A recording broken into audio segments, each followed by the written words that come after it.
ہر بات کو اچھا ہمیں بھی نہیں لگتا ہے نوٹس لیں، کیونکہ ہم فریڈم آف اسپیچ اور ایکسپریشن میں بھی کرتے ہیں، مگر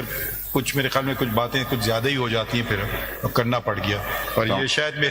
میرا تو ذاتی طور پہ تو میں نے پہلی دفعہ جب سے میں جج بنا ہوں یہاں بھی بلوچستان ہائی کورٹ میں، یہ پہلا ہی واقعہ تھا۔ صاحب کمال صاحب آپ کچھ فرمانا چاہتے ہیں؟ سر شکریہ، تھینک یو ویری مچ۔ اور آپ نے کہا کہ رسپیکٹ والی بات، اور وہ آپ نے باتیں سنی جو انہوں نے وہ قرآن شریف کیا سر میں اس ایگزیکٹلی اسی پوائنٹ میں اس سے بالکل ہٹ کر جس طرح آپ نے کہہ دیا، میں اس کے اوپر کچھ نہیں کہنا چاہتا شکریہ کے علاوہ، لیکن سر یہ اپورچونٹی شاید مجھے دوبارہ نہ ملے گا، آپ نے مجھے الاؤ کیا ہے، تو اس حوالے سے سر میں جو ہے وہ آپ کے سامنے ابھی جب یہ بریک ہوا تھا تو جو حافظ صاحب ہیں میں ان کے پاس بھی گیا، اور چونکہ آپ ماشاءاللہ سے سر میں نے 2 ہیئرنگ میں یہ بات دیکھی ہے کہ ایک تو پریمبل کی آپ بات کرتے ہیں، where the sovereignty belongs to almighty Allah alone, یہاں سے شروع ہوتا ہے ہمارا پریمبل، اور دوسری بات آپ نے قرآن دینی حوالے اور قرآن سے آپ نے یہ ساری کہ تہمت پہ اور جو ہے وہ بیک بائٹنگ پہ سارا، میرے لیے یہ سر یہ فرام دی پرسن جج لائک آنریبل یو اینڈ سر آپ کی جو ٹیم ہے، تو مجھے میرے لیے بڑی انکریجنگ تھی۔ اسی حوالے سے سر ایک میں گزارش میں نے سر کی ہے کہ مجھے تو شاید موقع نہیں، مجھے نہیں پتا آپ مجھے موقع دیں گے، میں نے وکیل صاحب کو گزارش کی تھی کہ آپ نے جو پائل اپ کر کے جو قرآنی آیات سر کو دی ہیں اس میں کائنڈلی سر سورہ بقرہ اور اگر فرام ناٹ مسٹیکن آیت 187 یا 78 میں ربا کے حوالے سے اللہ تعالیٰ کہہ رہے ہیں، میں آپ کو روکوں گا یہاں، کیونکہ کہ ہمارا سپریم کورٹ اپیلیٹ بینچ ہوتی ہے، ہمارے جج صاحب وفات کر گئے تھے، تو ابھی آپ نے شاید دیکھا وہ ایڈ ہاک جج ہوتے ہیں شریعت اپیلیٹ بینچ کے، جن کو جو عالم ممبر ہوتے ہیں، جو chairman council of Islamic ideology ہیں، تو اب پوری ساری میں نے نشستیں بھی پوری کر دی کافی وقت بعد سپریم کورٹ میں، اور وہ بھی ایک آئینی پوسٹ ہے، ان کے بغیر چل نہیں سکتے تھے کیس، تو آپ ان کا ذکر نہ کریں کیونکہ کیس ہے، آپ اس کو چھوڑ دیجئے، وہ بات نہ کریں، اس کے متعلق کوئی بات کرنا کریے، دوسری بات نہ کیجیے۔ نہیں بس میں چونکہ میں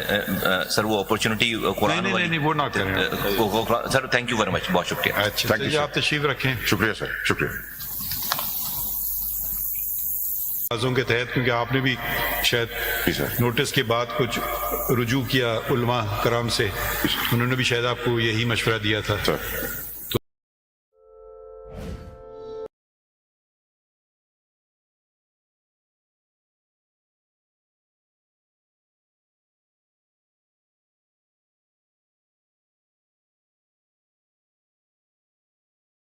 یہ ہماری آپ کہنا چاہتے ہیں تو بتا دیں۔ سر میں آپ کا بہت شکریہ ادا کروں گا پورے بینچ کا۔ سر میں ایشورنس آپ کو دیتا ہوں سر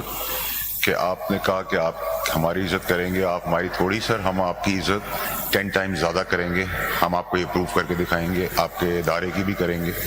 اور آپ کو انشاءاللہ کبھی ایسا موقع واپس ایسا فیل بھی نہیں ہونے دیں گے۔ دوسری سر میری ریکویسٹ آپ سے یہ تھی کہ سر بینگ گریشیس، آپ کا پورا بینچ سمیت آپ کے، سر آپ نے ہمیں اور بھی ڈائریکشن دی، انسپائر کیا، شاید ہماری زندگی میں وہ سب کام آئے گا۔ ایک گزارش سر میری آپ سے تھی، آپ نے وہ بہت اچھی بات بتائی کہ ہمیں اس لیول پہ نہیں جانا چاہیے جس کے ہم نے آپ کو حوالہ دیا، لیکن سر میری ایک ریکویسٹ تھی سر آپ سے، کیونکہ آپ ہمارے بڑے ہیں، ادارہ ہمارا بڑا ہے، آپ سب ہمارے ویسے بھی بڑے ہیں، سر مجھے ایک چیز کی بڑی بہت کرب سے گزر رہے ہیں سر، میں اور میرے والدہ تو حیات نہیں رہی، کہ سر مجھے ڈائریکٹلی ایک جج سر پراکسی کہہ رہا ہے، اینڈ بلیم جس کو انڈین نیوز پیپرز میں سر اٹھایا گیا ہے، and my father is the only man left as an elder in my family. My mother passed away when I was ذرا میں آپ کو یہاں روک لوں، اگر آپ نہ بات کہتے تو وہ وہاں تک بات پہنچتی نہیں۔ اب میں کسی اور کے لیے تو کچھ کہہ نہیں سکتا ہوں، میں اپنی ذات کے لیے رسپانسبل ہوں، مگر اگر وہ ایک پہلی بات نہیں ہوتی شاید دوسری بات نہیں ہوتی، تو ہم آپ کی عزت اور اس ادارے کا احترام جیسے آپ نے توقع کی اس سے زیادہ کریں گے۔ مجھے ذاتیات پہ کوئی ایشو نہیں ہے، مگر جب ذاتیات جب ادارے سے منسلک ہو جاتی ہے نا، اب آپ آج سینیٹر ہیں کل نہیں ہوں گے، یا آپ ایم این اے شاید کل نہ ہوں، تو وہ آپ پھر عام شہری ہو جاتے ہیں، مگر آپ کی قوم پہ آپ کی نظریں ہوتی ہیں کیونکہ آپ ایک ایم این اے ہیں اور آپ ایک سینیٹر ہیں، قوم کی نظریں مجھ پہ ہو جاتی ہیں کیونکہ میں چیف جسٹس ہوں, میرے ساتھی جج ہیں, تو یہ ذرا فرق ہو جاتا ہے. اب ہمیں ہر بات کو اچھا ہمیں بھی نہیں لگتا